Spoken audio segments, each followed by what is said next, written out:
edhe si vedije sportive e kombit, po mendoj që është shumë e rëndësishme në këtë aspekt dhe ky basti yt ka qenë prej krenaris apo prej analizave që i ke krahasu lojtarët, sepse ju e dini vlerën e lojtarëve të Serbisë dhe vlerën e lojtarëve tonë. Është diferencë e madhe aty keni. Po thua e ka pas racionale ose emocionale? Jo, ka qenë le të themi 90% emocional, 10% racional. Sinqert. Kushtrim. Besoj se kam gjetë cakun ku mund të dhurojmë parat e fitume. Cili është? Do t'ja dërgojmë Rej Manaj për ta paguar atë kartonin që mori për arsye se bëj Shqiponjen para gjithë atyre serbëve. Bleron, bol pare ka. O, Bleron ai ka shumë lek. Bol pare ka, që e di ka tjetër. Këtu s'vëja qëllon fare. Qëtu se ke qëllu si me Shqipërinë, pastore. Ka bol pare. Unë mendova që dika tjetër do i destinosh. Leotrim, cili të pëlqeu ty kështu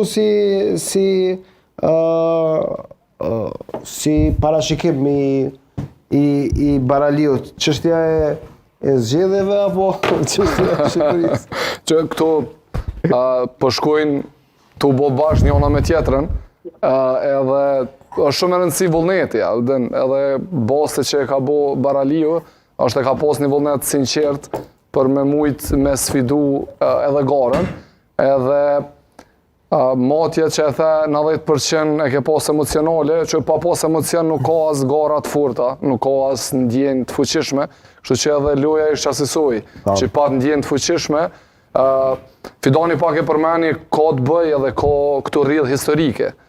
Leskovci, për shembull, për shumë njerëz e kujton që ato, për një pjesë të madhe të Prishtinës, edhe të Lapit, për përfshi këtu edhe veten, na jena muhaxher të ardhen këtë pjesë. Ju muhaxher nga Leskovci? Redkoceri, po, Leskovci është aty qytet afër këtyre fshatrave, që shumica e shqiptarëve në Kosovë e kanë bërë si trashëgimnimës me humbë prej ardhjen, e kanë trashëgu bartjen e emrave në mbiemrat e tyre. Po, nga vendbanime që ka qenë. Po, si që kam edhe unë mbiemrin Redkoceri, nga fshati Redkocer, e shumë tjerë që ju kanë thonë me një fjallë muhaxher. Kjo e bën edhe ma emocionuse so herët që kombëtarja jo në Shqipërisë bën ndeshje, sidomos ndaj Serbisë, edhe fitore tani e kanë emocionin e vetë veçantë, që edhe ma shumë e fuqizojnë emocionin. Pra të ka knaqër Baraliu në dy drejtime, edhe në rafshin sportiv dhe në rafshin politik. Rafshi kombëtar është mbi gjitha, po këj sondazheve... Një analist ka premtu që do të zdeshet mas ndeshjes nëse Shqipëria fiton. Dhe po presim këtë show a do të ndodh apo jo, Halil. Një analist. Kushtrim, desha me shtohet dhe diska, Urdhro të lutem, Baraliu. Desha me thonë që përderisa basti për në favor Shqipërisë ka qenë 90% emocional, parashikimi statistikor për zgjedhjet e ardhshme është 100% racional statistik. S'ka të bëjë domethënë me ndjenjat as bindjet e mia, e kam thonë edhe dje në emision të Arbenit. Zgjedhja ime për kandidat Prishtinës do të kishte qenë këtë ndryshe, por numrat spaku nga përgjigjjet që kemi marrë, votojë votën.com. Dhe nga këto tranzicionale si thash, e kanë zgjerë një parashikim të tillë, nuk ka të bëjë domethënë as me... Okej, ai e gatshëm Baraliu që për këtë të vendosësh ti bast.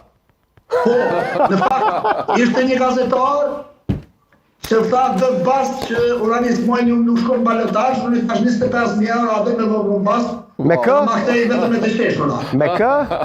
Me Alilin e ke pasur apo me kë? Po të tregoj, një gazetar ishte, një gazetar. Ah, okej.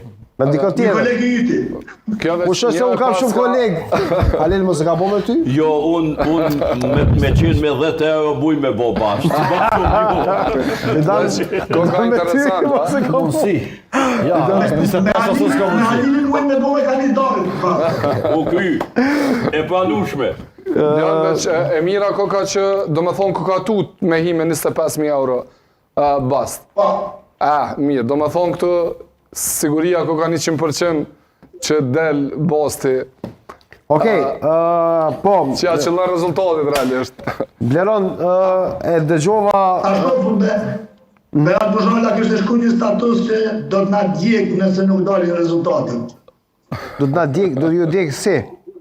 Kështu Ashtu fizik. kështë të thonë ose ja kështë dedikur fakt Leartit që është bashkëpunëtor eme, kështë të thonë që